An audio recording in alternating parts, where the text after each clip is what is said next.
recording. All right. Well, guys, good morning. Marinelle, thank you as always for being my tag team partner doing these webinars. So last week we did a webinar regarding the 1920 FAFSA, the online version, meaning that the experience that a parent, a student would see if they go to FAFSA.gov through their favorite web browser. This week's all about the app. And, you know, Marinelle and I planning this for weeks now, and some of you know, having either heard me speak or even from last week's webinar, perhaps me being somewhat skeptical regarding this app because of a few things prior to my hands-on experience with it, all right? Prior to October 1, the 1819 app did not have the IRS data retrieval functionality, right?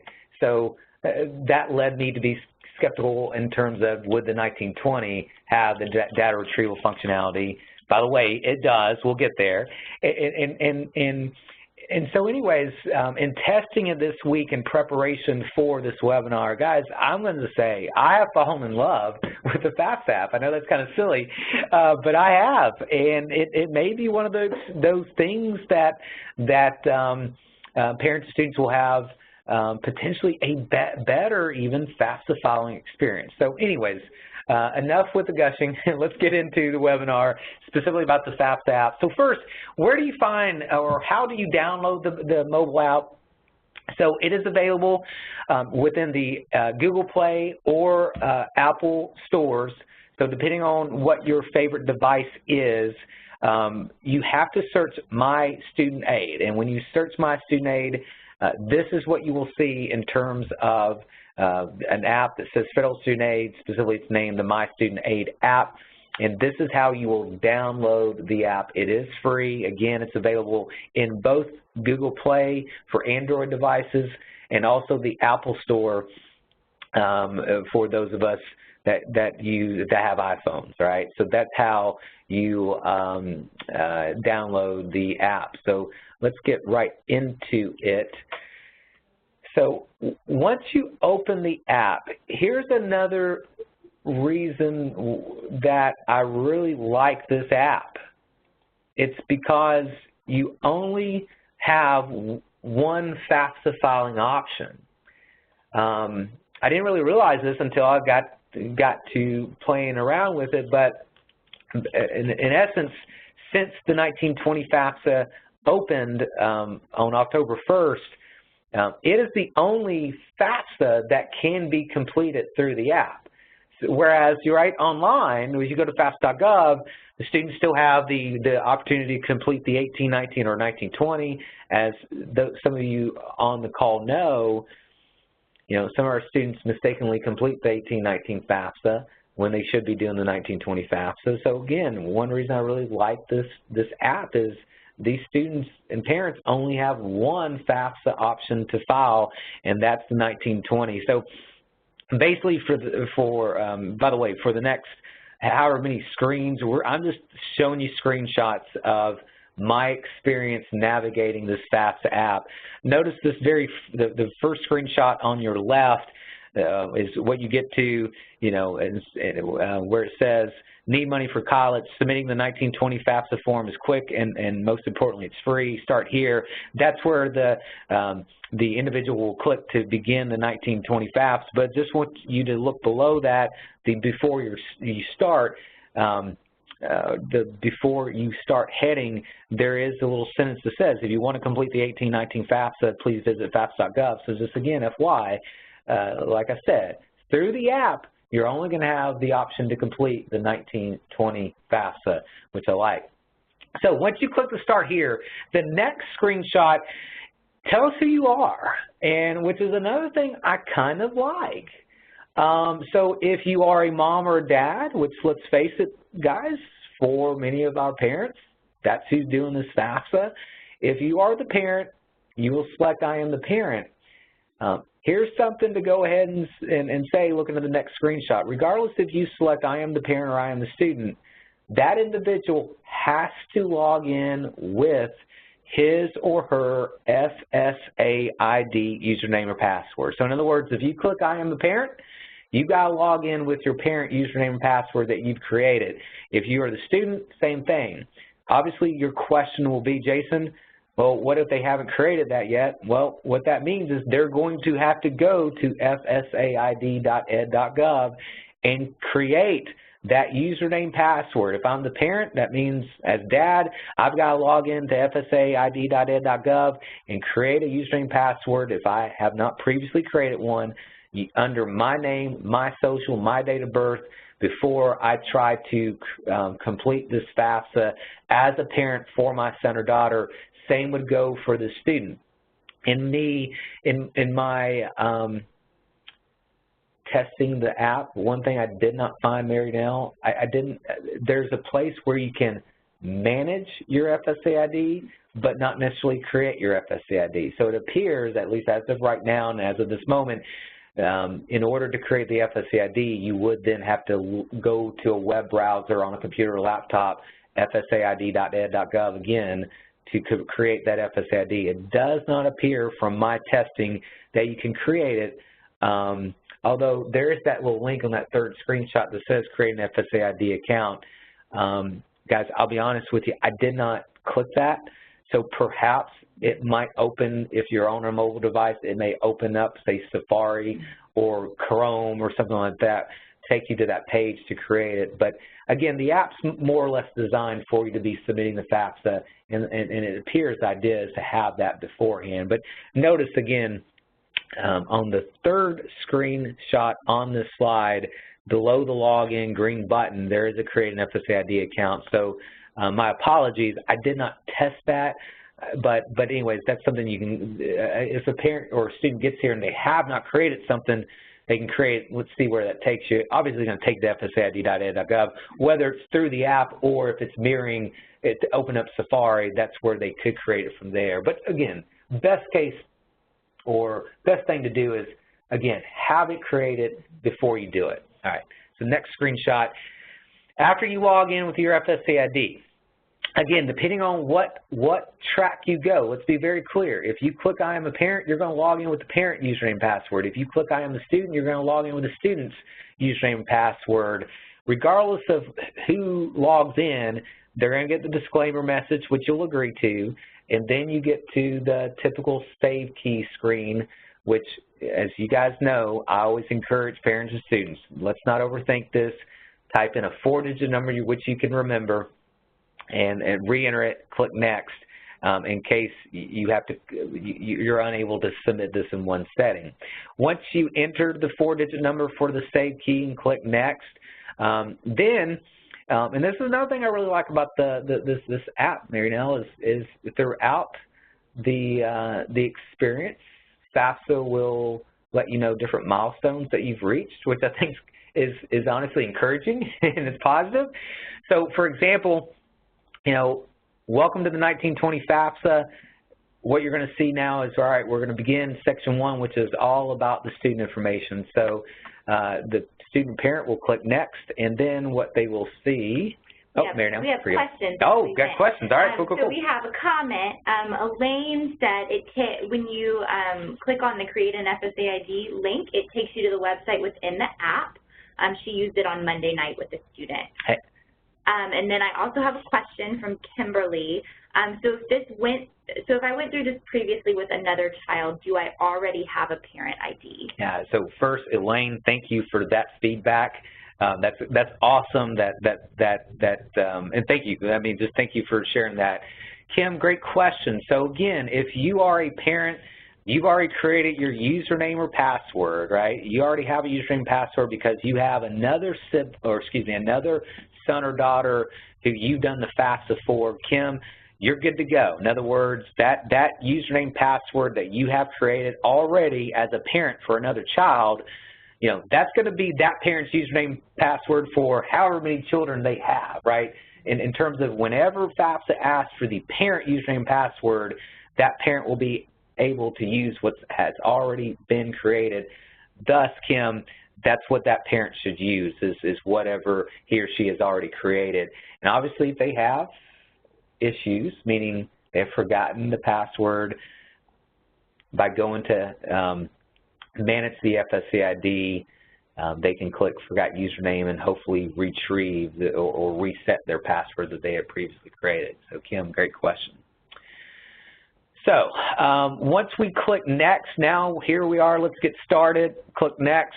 You know, first screen, what is student social? By the way, guys, again, this is I'm using slides that either from my testing experience or let me say like from this screen, this is something I picked up from FSA ID. So this is a quote-unquote generic social that you see that's X'd out. So again, the idea here is you check your social, you move on, click next.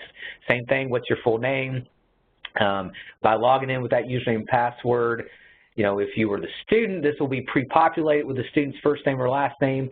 If you're logging in as the parent, what you're going to experience is these screenshots are going to say, for example, what is the student's social security number, right? And the parent would enter the student's social security number. On the screen here, what is the student's full name is what it would read, and then the parent would enter the student's full name. All right, next screen again, depending on who you logged in as, you know, if you're the student, what is your date of birth? If it's the parent that's logged in, this would read what is the student's date of birth, all right?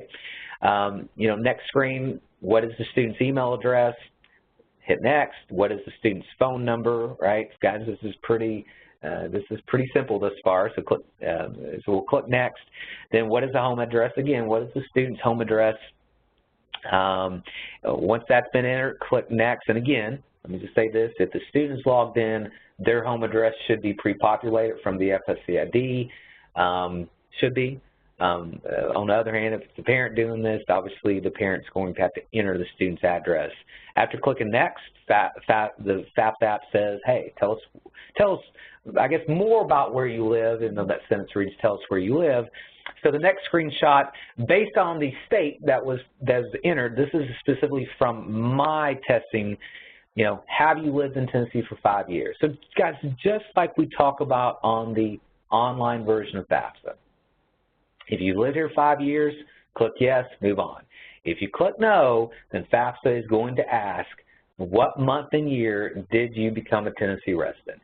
And guys, from a Hope Scholarship, from a TSCA perspective, you know, it's imperative that, you know, if you've moved here in the last, you know, within the last 5 years, put the month and year in which you moved to Tennessee. So if that was 07-2015, then please type at that point 072015 in order to establish that you've been a resident of the state for at least 1 year as it relates to Hope Scholarship and other state aid programs that require that 1 year residency requirement.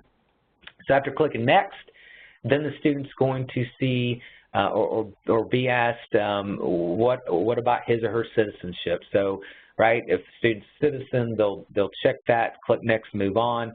Obviously, if you are a permanent resident or a green card holder, you will select the no, but in parentheses where it reads eligible non-citizen. After clicking that, the green card holder will be asked to enter the USCIS number from his or her green card, which some of you know as the alien registration number, but again, specifically it's the USCIS number on the green card. Once the student answers this question and clicks next, now it will ask, you know, what will your high school completion status be when you begin the 1920 academic year? Again, this is kind of the first screenshot where I would, Mary, now if you as you're looking at it with me, you know, this is worded a little bit different than it is on the FAFSA in the sense of that first thing says graduated, and I actually like that. Whereas on the FAFSA it says high school diploma. Not that there's much of a difference there. I guess the only reservation that maybe some parents and students will have, obviously if they're doing it right now as a high school senior, inevitably a parent or a student's probably going to say, oh, wait, hold on, I haven't graduated. Well, again, for all intents and purposes of completing the 1920 FAFSA, if you are a high school senior, the expectation is you will be graduating in May, and so they should select graduated and click next and move on. Next, FAFSA goes, hey, tell us about your college plans. So after clicking next, yet another thing or another reason I feel like I might really like this app. That first question, what degree or certificate will you be pursuing?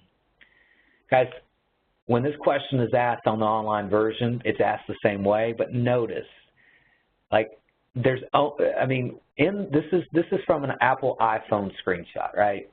And so notice they are able to scroll up and down to see more options, right? So understand that. But in this case, most of our students, they're either going to be doing a first bachelor's or associate's.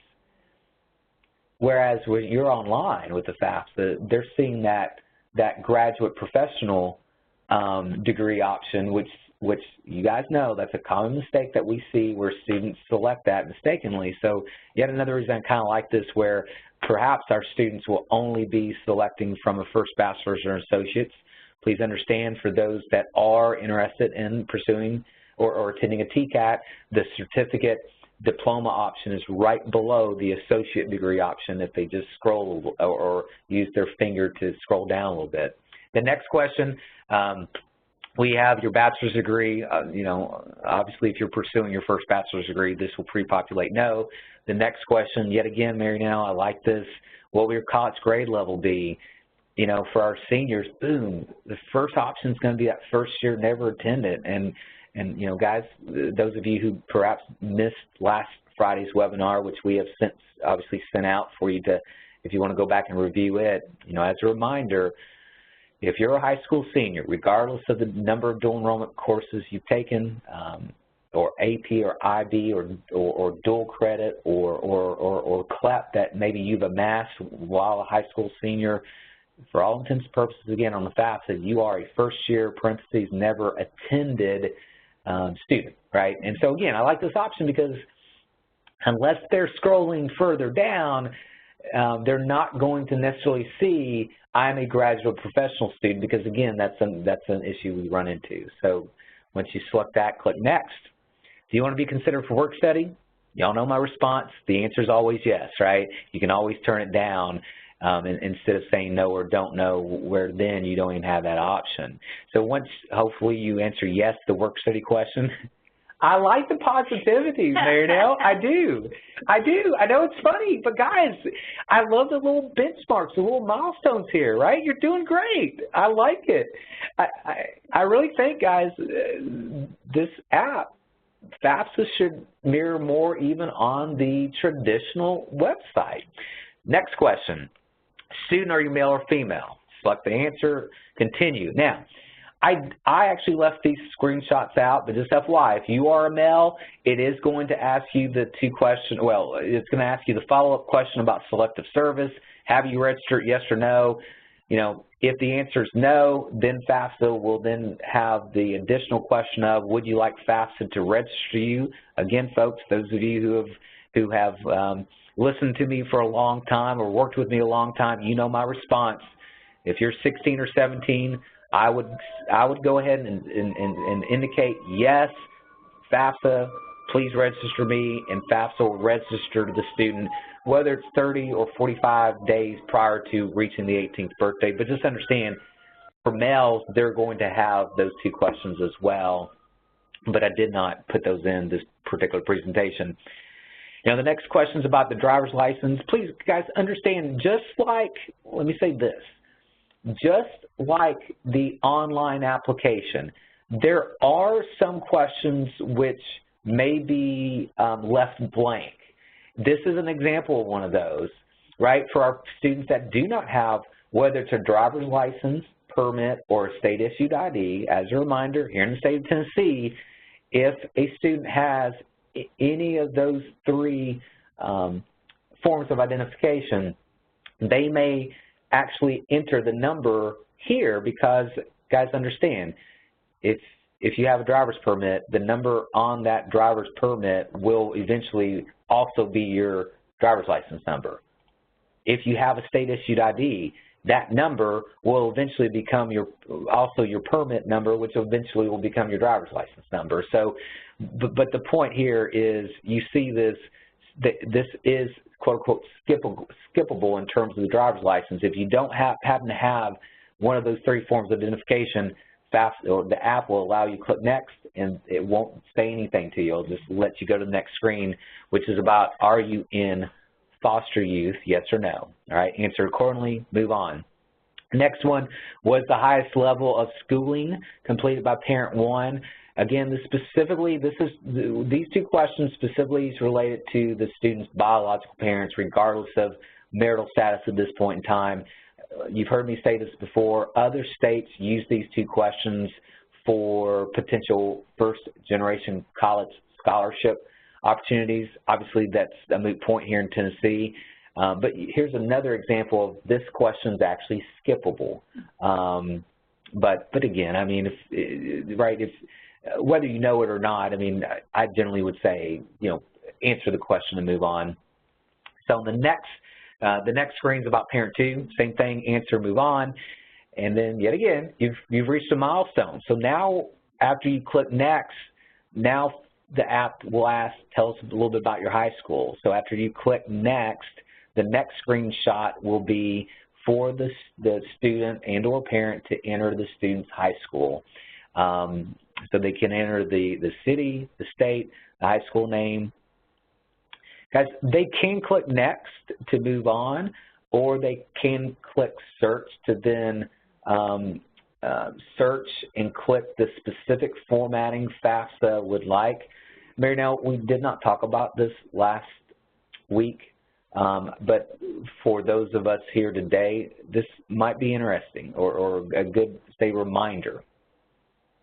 As many of you know, we here at TSAC are now using FSA data, and we'll be soon, sending out to all high schools FAFSA submission and also completion percentages based on that data.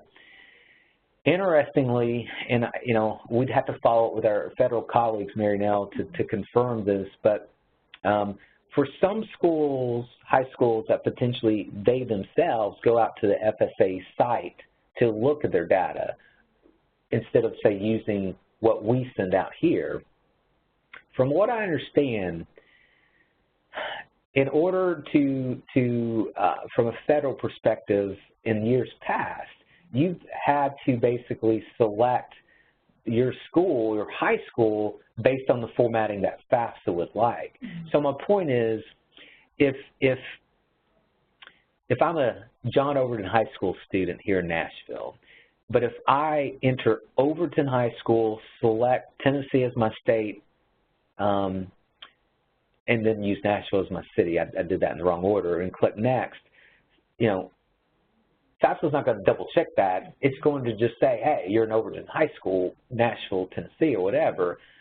Guys, what I don't know without checking with our federal colleague is, all right, on FSA specific data, will it actually give John Overton High School the credit for that FAFSA submission? I just want to throw that out there. So the point here is on the app, once you enter the city, state name, perhaps the best thing to do is then click search, and then you'll tap the way FAFSA would like that school to be formatted. And that way, from an FSA data perspective, you're on the same page with that. But again, from a state perspective, folks, let's be very clear. From a Hope Scholarship perspective, this is not the end-all be-all. Let's not panic about, oh my goodness, this is the first time I've heard this or anything like that. Guys, this is how it's been for now several years. But it's something that I don't think I covered last week. Again, if you click search and then select that high school as it's formatted for FAFSA, right, I know now for sure that FSA data is going to format that correctly, whereas if you just click next, we'll see, right? After the high school, now we get into the college search information. So it gives you 2 options. If you know the federal school code, then you can You can enter it and search by schools that way, or you can search by city name or city, state, or name. Assuming that's probably what most of our students and parents will do, the next screen will show how to search by city, name, or state. All right, in this case, shout out to our West Tennessee colleagues. I did a simple search where I just entered Jackson, and then Tennessee is my state, click search. As you guys know, there are additional colleges in the area as well that would have come up, but obviously the three, Jackson State, Lane, and the TCAT, were the first three that fit in the screenshot. So for example, if I'm interested in Jackson State, I would check its box, click next. On the next screen, this is where it asks for my housing plan. Once you click housing plan, I actually gave you an additional screenshot to show that a new window pops up, which allows the student to select either on campus, with parent, or off campus. Once whichever, for example, Jackson State, I clicked with parent, you click OK, and then you click next. If you will, Mary Nell, for a second, you're good, you're good. This is something NCAN.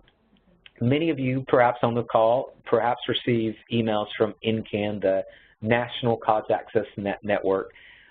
One thing that they have heard feedback with parents testing this or using this and testing this, some parents thought you were only able to do one college on the app. So NCAN sent out a kind of a reminder that, so in other words, so let's say after I indicated or selected Jackson State, in order now, because remember on FAFSA you can list up to 10 colleges, to then go and do those additional colleges. If you look on any of these screenshots, you will then select that or click that blue new search button. That will then allow you to search for a new school and then add it to your FAFSA. Again, you can do up to 10 at a time. But I thought that was something that I'm glad NCAN put that out there, because there were some parents or students thinking that, hey, what's up with this? I can only add one school at a time, or one school and be done. No, you can do more than one. You just have to go back and click new search and go through the same process. So now, once you click next, Mary Nell, yet again, you've reached another milestone. So now we're going to transition into the dependency status section of the app. The first question that's asked, what is your marital status as of today? And I actually think this is interesting. You know, on the FAFSA online, this question is on like the third screen within the student demographics section, where on the app, this segues into, segue is not the right word, this is placed into the dependency section. So again, student, what is your marital status? So assuming I'm single, click next. Next question, do you have any children, right? Assuming you don't, click no, click next. Then ask about, do you have any dependents that you support? Again, assuming I'm the typical 16, 17, 18 to 23-year-old, you click no, click next. Then it asks the question, you know, which somewhat mirrors the online site, kind of the remaining dependency questions, do any of these apply? And so you'll take your finger, you'll scroll, if I may say, up to read through the legal, are you in a legal guardianship, are you a veteran, and so forth and so on.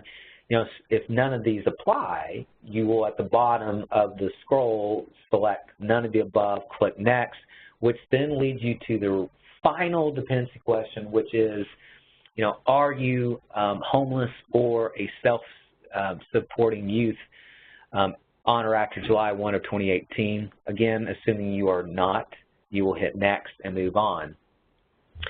Guys, as always, if you have working with an independent student, you guys know this. If yes is answered for any of those questions we just covered, or it's specifically in that, I guess 2 screenshots ago, you know, if I was in a legal guardianship and I checked that box, that will then make that student independent, where only his or her information will be needed on the FAFSA because of the situation. Again, I'm taking us through a typical, I am a dependent student, you know, screenshots of this FAFSA app. So once you click next, you know, now FAFSA says, hey, it looks like parent information is required. for us to calculate your EFC, all right? So click next. I love this screenshot. You're a rock star. You are a rock star. I love this. So, and now let's learn more about the parent. Click next. So who is my FAFSA parent? Marielle, this, you know, again, how all this information is somewhat condensed to one screen. I even like how it's done the who is my FAFSA parent, because if someone actually takes the time to read through this, it also talks about, hey, if you're remarried, you need your step-parents information, which on the online version, it doesn't do to me as clear of a job. So that's another reason I kind of like this app, especially for those divorce situations where I live with my mom and mom's remarried to stepdad. It says, hey, mom, stepdad, you need to indicate remarried. Also, the screenshot cut it off, and I apologize, but the third screenshot on the slide you're looking at, second bullet point, this is where I kind of cut off a little bit. It also talking about the divorce situation, and you know, this is a time of year we get a I get a ton of these calls and emails, also text. You know, Jason, we're divorced. Who needs to do the parent? Excuse me. Who needs to do the FAFSA, or which parent needs to do the FAFSA? You know, guys, as always, FAFSA says, and the cutoff part of that second bullet point, if your parents are divorced or separated, who does a child love the most, right? That should answer that parent's question. Obviously, if they're 50-50 arrangements in that point in time, right, we always talk about those later, but again, if a divorced parent's helping the student with this FAFSA, this should clearly, black and white, tell that person who needs to be doing the FAFSA, especially if, again, if it's a non-50-50 living arrangement situation. So after, I want to say, scrolling down on that same site, no, you're good, scrolling down on that same site, the parent does have to read through all that. And at the end, then they have to answer the how do I proceed question. So in this case, I'm the parent, and I'll continue to provide my information. Click next. First, what is the parent's marital status, right? So here we are in terms of, again, parent, tell me what you are. I mean, if you're a divorced parent, but you're now remarried and you're the one that's responsible doing the FAFSA, you need to select married or remarried, and so forth and so on. So after you're clicking next, when did you actually get married? This is a screenshot that shows once you click in the little box, the little, what would you call that, Mary now? Oh, Rolodex. Thank you. It looks like to me. I like that. So that's the word I was going to use. So I'm not, what's going to be out of line, no joke. I was going to use Rolodex because that's what it reminds me of. There are probably some people on this conference call that may not remember what a Rolodex was, which I think is great. But it allows you to use your finger to say, all right, I married, for example, October 2016. Once you lock those in, click done, click next. Now we go on to the next screen. What is parent's social? So in this case, if I'm dad doing this, I'm going to put my social in. Next screen, what is your parent's name? First initial, first name, right? Last name, type it out, click next. What is parent's date of birth? Enter it, hit next. What is parent's email address, right? Hit next. Now, if I selected that I was married or remarried, FAFSA says, all right, now let's tell us a little bit more about your parent's spouse. So clicking next, you then see or ask, well, what is your spouse's social security number? Again, first initial, first name, last name, next. What is the spouse's date of birth? Next. Now we get to have the parents lived here in Tennessee 5 years? Just like the student section, Mary Nell, as you know, if the answer is yes, you hit next, move on. But if you answer no, please enter the month and year, right? The month and year in which you moved to Tennessee. Click next. Now FAFSA said, all right, let's describe your parent's household. So after clicking next, we're seeing this also on the website too, and a lot of parents like this. I've also had a couple parents that said, I don't like this. We can't please everybody, or FAFSA can't please everyone. But I actually kind of like the fact that here, FAFSA is kind of locking in. All right? All right. Mom, Dad, you're married, so that's 2. You're doing this FAFSA for your son or daughter, so there's 1. So we at least right now have 3 in the household.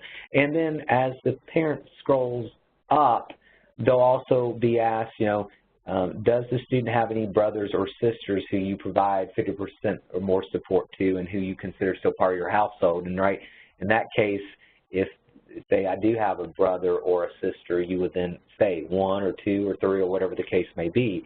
If you don't have any, if you're, you know, if you have an only child, then you just leave that blank.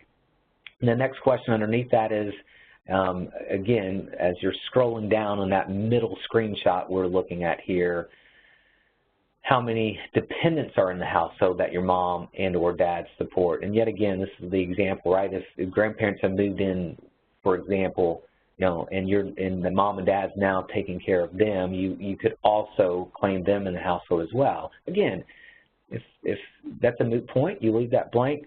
What you should see is that there's 3 in the household. Click next.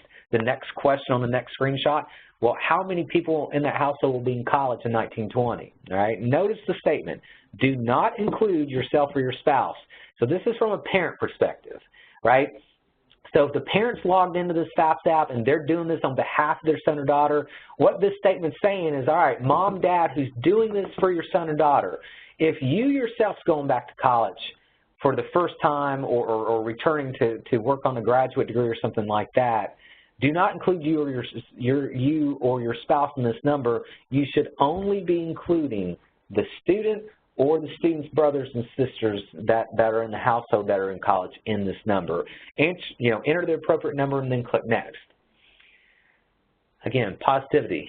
You know, you're making great progress, right? Shows you where you are. Click next. Now let's get an idea of parents' finances. Folks, ideally, you know, our parents who have filed taxes, they're going to use the data retrieval. Here's where I was skeptical as of last Friday because I had not done a hands-on testing. Guys, the data retrieval is alive and well through the app with this 1920. So, for example, I've already completed my 17 tax return. All right. Next, what was my tax filing status? Well, looking at my return, I filed married filing joint. Next.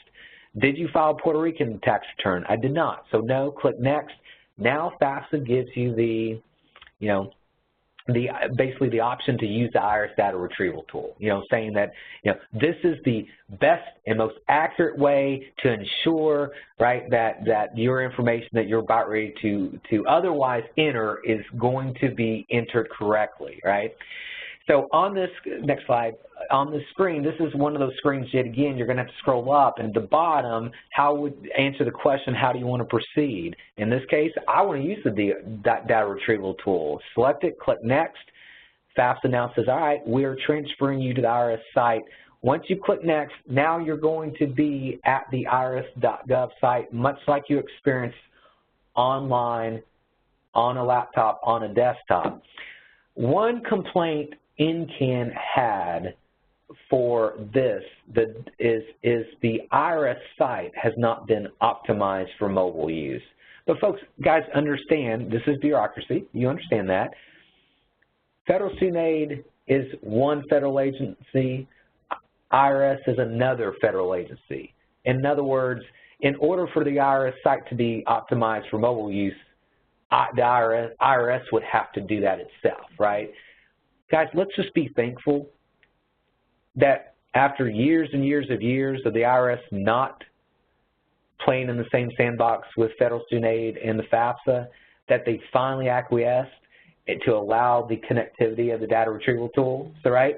Baby steps, folks, baby steps. So, in other words, they get the message that, oh, you're in the government system to whatever. You click OK, and just like you would online, you would enter the address, right? Click submit, assuming everything that you entered address-wise matches what's on your 2017 tax return. You'll get the message of, hey, we found your taxes, parents. Check the box to transfer now, and then finally click transfer now. Guys, I did not include those 2 screenshots per se, but I think most of you have a good feel of what that looks like just by doing the online version. So once you transferred, right, you see, just like you would on the online version, what type of 2017 income tax return did you file? You'll see the message. It's transferred from the IRS. Click Next. What about the AGI? Again, transfer from IRS. Click Next. Next screen. Just like on the online version, just like we talked about last week, Marinelle, counselors and college access professionals who are with us this morning, we need to encourage our parents, especially those who are married, that file jointly. They need to bring their W-2s or have their W-2s if they're doing this on their own, because the two questions that are unable to be transferred, how much did parent 1 make versus how much did parent 2? That information, generally speaking, is easiest to glean from mom and dad's W-2s respectfully. I did use that word, right, as opposed to respectively, correct? Anyways, so assuming that mom or dad has their W-2, they would enter the appropriate amount here from boxes 7 plus, or excuse me, from box 1 of the W-2, click Next, and then the spouse is asked the same question. You'd enter his or her information from box 1 of the W-2, click Next. Now, guys, we're going to get into the remaining asset and untaxed income items that we're accustomed to. Notice in our case, again, these two have been transferred. So, Marinelle, let's click Next. Now, I should say this is where we're going to get into assets and untaxed information because, again, tell us more about you and your spouse's 2017 finances. A lot of these questions, as we know, don't necessarily apply to all of our families. For example, once you click Next, the first one's about special combat pay.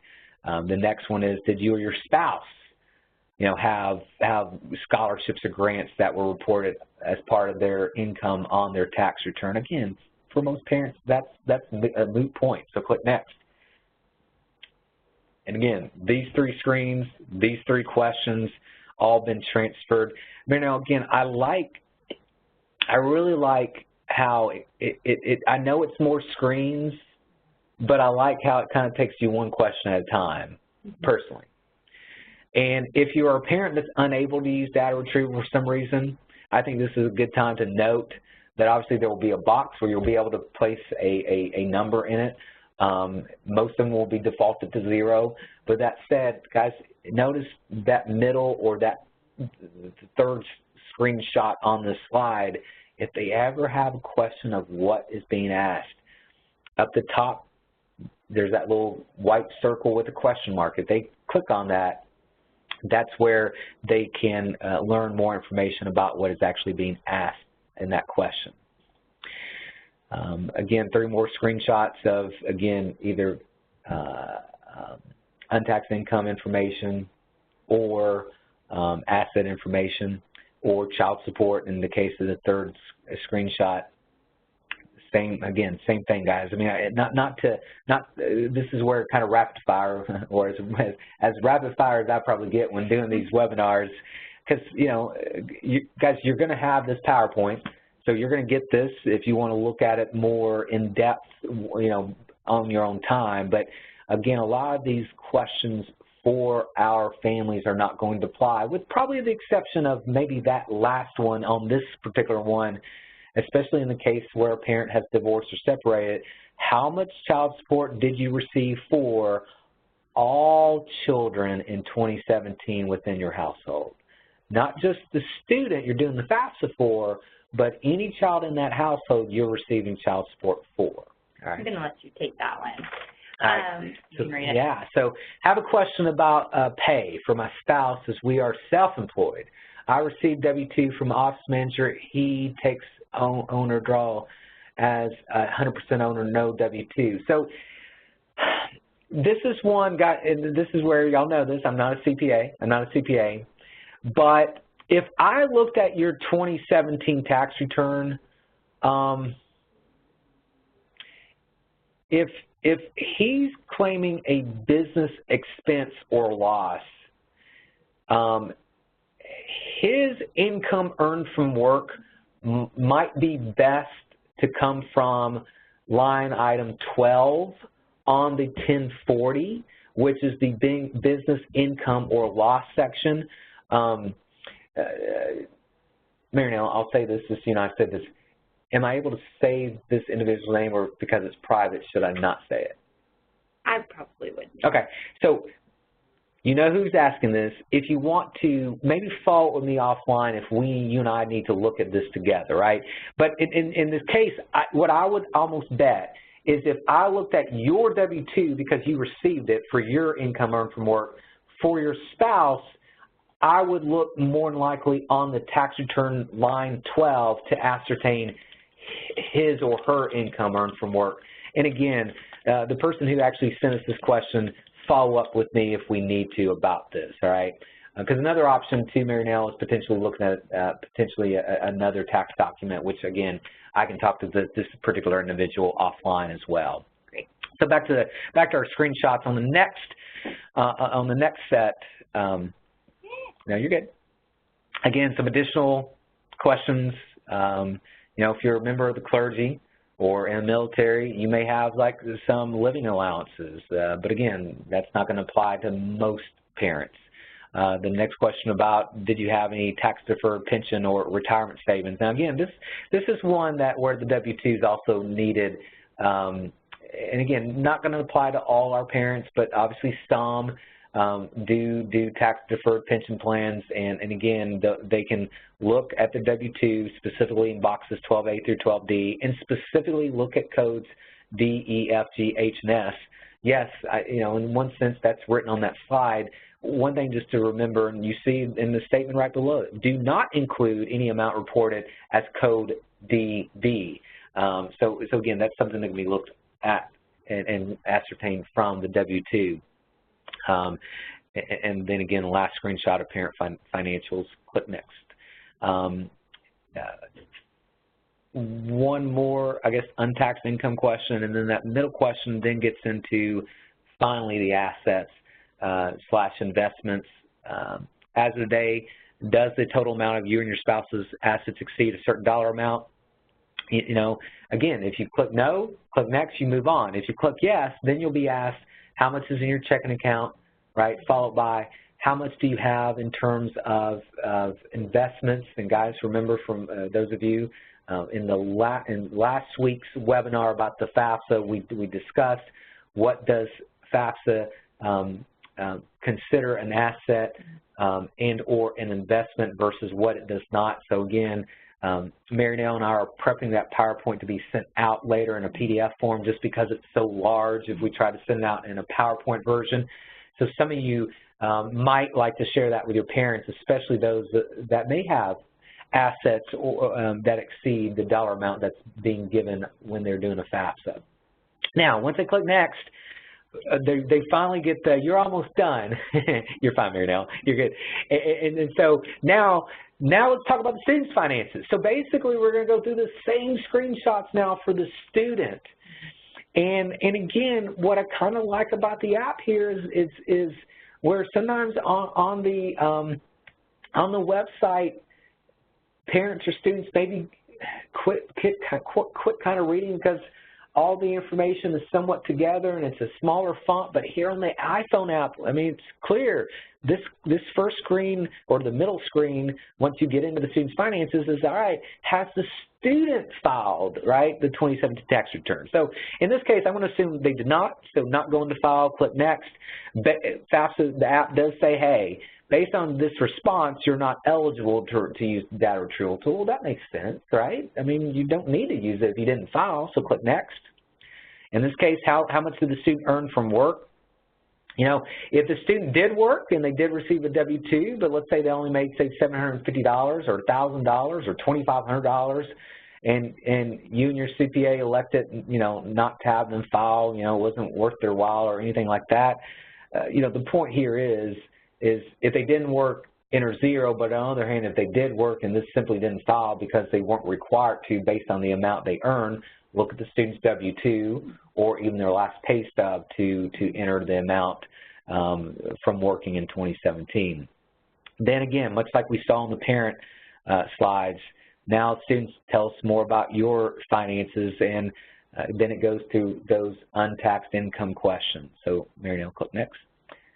Goes through questions about, again, questions that generally speaking do not apply for the majority of students that we serve or that we work with. Most of these will be pre-populated zeros. Click next. Same thing here. Again, same thing here up until the last screenshot. As of today, specifically, what is the student's total current balance, cash, checking, savings? They will enter whatever amount that is. Generally speaking, folks, I've always been advised and learned from financial aid to basically almost say zero. I mean, you know, unless that student does have a significant amount of cash or checking or general savings, and some do, right? Then significant, meaning thousands of dollars, then you want to report that. But if I've got an account with like $215 a day, guys, we know how it was when we were 16, 17, 18. That could be down to $5 tomorrow. So again, put the appropriate amount there in that box. Click next. Next question will be about the student's investments. What I've done is this screenshot is when you do click in the box, you'll get the little kind of say number pad where the student or the parent will enter the right amount, assuming zero, right? Enter zero, click next. Then finally, ask the student, what is the net worth of your businesses or farms that you may own? You know, again, my assumption is zero. Put zero, click next. And then finally, on this slide, you get the well done. Now it's time to sign and submit FAFSA. Isn't this exciting, Marianelle? Mm-hmm. All right. So I believe the last screenshots of the app, or at least as far as I was able to take us, right? So one unique thing, once you press next, you get this FAFSA summary, much like you now see on the online version, where they can actually go through there and look at each section to review everything. Once they feel whether they choose to do that or not, they click next. They do have now the agreement statement. In this case, it's giving me, the parent, the agreement statement because, again, I logged in as the parent under my username and password to do this for my son or daughter. So that's why you see in this middle screenshot, it's the parent agreement of terms. Once I hit agree, now I'm ready to sign the FAFSA. And I think this is an interesting take. You have to have that username and password to log in as either the student or the parent. But what's kind of cool, I kind of think this is cool, you get to autograph the screen here, right? Now, autograph it with your name. Don't put mom, but you get the point. I'm signing in this case, you know, as a parent, so, right, I put mom, all right, hit submit. Next. Elaine, you had this experience on Monday, so if you're still with us, you might chime in here in the last, you know, 5, 6, 7 so minutes that we have. But that said, from what I've read and what I don't know for sure because I couldn't replicate this is, at this point in time, does this app now ask for the student's username and password, or on the other hand, you know, once I get to this point, basically do I save as the parent, log out, and then log back in as a student? That I don't know, and guys, forgive me, I was unable to replicate because of guys, as many of you know, I don't have a son or daughter, so I couldn't replicate it, right, period. Marianelle, do we have something? We do have a question. So if a student did their part of the FAFSA on the app, but the parent did their part on a computer, will their information sync up, or do they both need to pick one method of filling out the FAFSA? Natalie, you are jumping like 2 slides ahead, but I think it's a great question we'll tackle now. Regardless of where the student and or parent started from, the good news is they're able to go back and forth between computer versus via app, all right?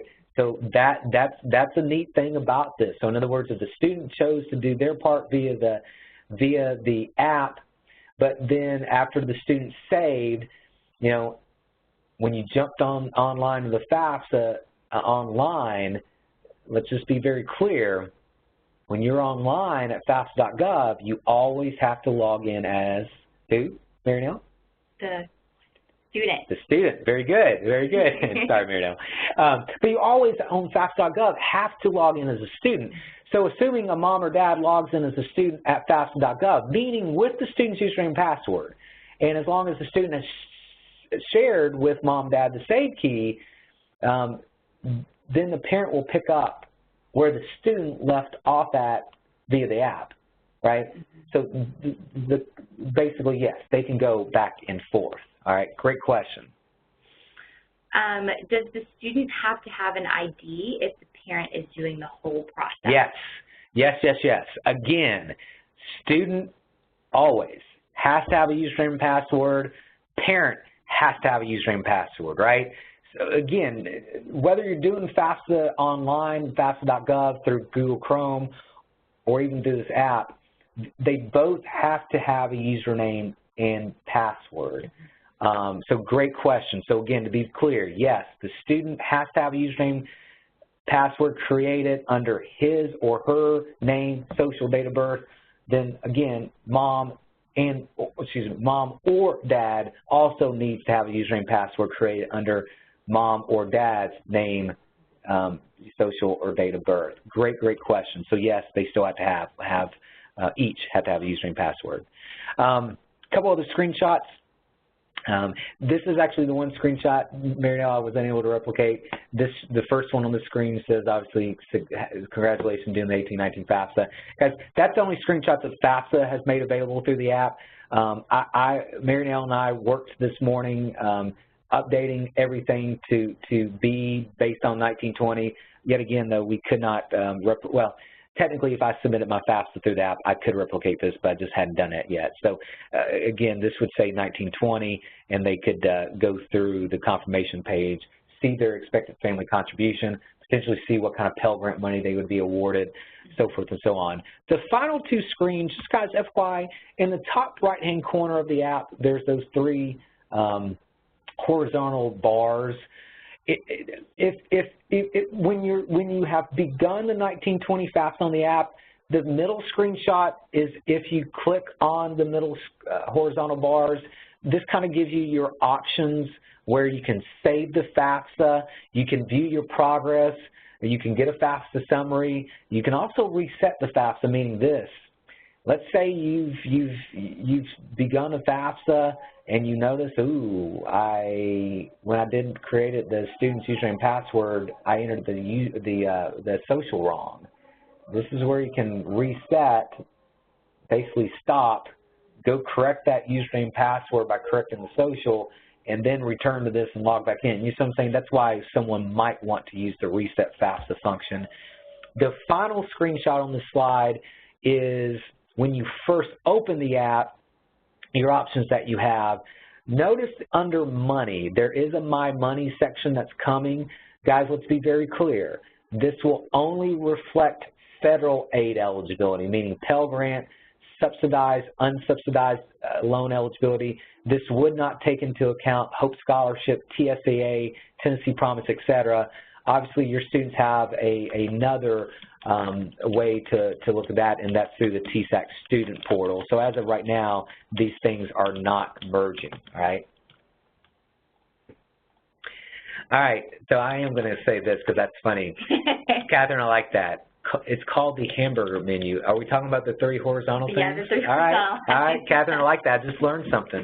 All right, 2 things about the mobile app as we kind of conclude where we are right now. Again, student or parent will need their FSA ID username and password to use the app.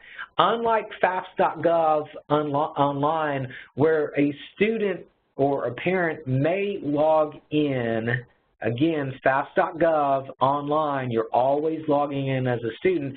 Well, you do have the option to use the name, social, date of birth to log in online. Through the app, you've got to either log in with the student's username if you click I am the student, or you've got to log in with the parent's username if you click I am the parent who might be completing it for the student. And then this goes back to the question that was just posed earlier, yes, again, you can start the FAFSA on the app or a computer and then finish it on a different device with the appropriate FSA ID and save key. All right. Again, folks, this is where, you know, those of us that, you know, perhaps we don't have tens of thousands of FAFSAs under our belts like Catherine, like you do, and like I do, Marinelle, heck, like you even do, helping us as you have in the past. Again, let me just say this. If you choose to do this on a laptop, desktop, FAFSA.gov, you've got to always log in as a student. On the app, you have the option to log in as a parent. That's unique to the app. All right. Common FAFSA issues, I just kept this slide in. These are always common FAFSA issues. I've already kind of mentioned the social issue. Always, folks, we need to be careful that what we're entering, creating our username passwords must match what's on our Social Security card. Next slide. But this is where I told Marinelle as we began now, an hour ago. We're almost done, folks. This is where I think some of the app may avoid these issues here, where grade level, sometimes online, students may mistakenly select that they're pursuing a master's or a doctorate or specifically a graduate professional degree, or that their grade level is first-year graduate professional because they just don't know any better. On the app, again, how it's presented, it might be more clear. And then also about the income and tax being manually reported for those that are unable to use data retrieval. Again, that can be a little unclear maybe if the parent, because of the font size, if they're just not reading carefully. I think on the app, because it kind of takes one question at a time, they might be like, oh, well, this says for income tax, look at lines 56 minus 46 on the 1040. So, again, this is why I love this app. All right, next slide, Marinelle. Last thing, student aid report. Something we talked a little bit about last week. For students, parents logging back into FAFSA, specifically online, I mentioned that last week I did not necessarily have a new updated student aid report screenshot. Well, guess what I learned this week by helping a student with the 1920 FAFSA, reviewing their 1920 screenshot. Even though the screenshot does say 1819, FY, this looked exactly like what I observed on Monday with the 1920 student aid report. So in other words, one thing that's not been updated to the new font or color scheme online appears to be the 1920 student aid report. Moreover, folks, I was surprised by this. The student I helped, we actually ended up having to make a correction to the 1920 FAFSA. When I clicked on Make FAFSA Correction, it also, when it took me back into the FAFSA, it took me into the old color scheme of it as well, like from last year. So just kind of heads up for those of you counselors and college access professionals, I don't know if that's going to be updated to everything to look new like the rest of the site is, but when, again, with the student aid report, or if you go in to make a FAFSA correction, my experience online is it used the old blue and old font from previous years that we were so accustomed to. All right, Marinelle, I'm done. Great. Well, we do have one comment, and if anybody else has questions, we will hang out for a couple more minutes. Feel free to type those into the chat or the Q&A feature. So this is a comment from Elaine. One thing a few of our students have run into was IRA rollovers. It shows as income with the IRS data retrieval tool, so they have to make sure to enter the rollover amount in the supplemental question. Yeah, and Elaine, I'm taking that. I know that is a question. I'm actually taking that as a statement, and Elaine, I would agree with you. I mean, if a parent that used the data retrieval tool, if they potentially changed jobs in 2017, when using that data retrieval tool, it will detect that potentiality for a rollover, right? And there's some specific prompting for that specific question about reporting the rollover amount to make sure it's reported accurately. So, Elaine, you are absolutely correct that that again, for families that where there was a job change, there was a rollover potentially, that would be detected by using the data retrieval tool. Elaine, I'll say this, this is one of those where when I encounter this, I have to read that just like you probably have to read that, or any parent doing this would have to read to make sure that you then report the amount that's needed. Like, you know, and that's one of the things that, like, from my head right now, I can't give you the exact advice. Not saying that you're seeking that advice, but I would just read carefully what it would be asking for. But that's something that some parents, you're absolutely right, they do encounter if a rollover was detected when using that data retrieval tool. Good point, good point. Okay, well, I don't see any more questions, so with that, I think we will wrap it up. Thank you guys so much for joining us today. This will be or has been recorded, and we will post it on the FAFSA website as well. Thank you.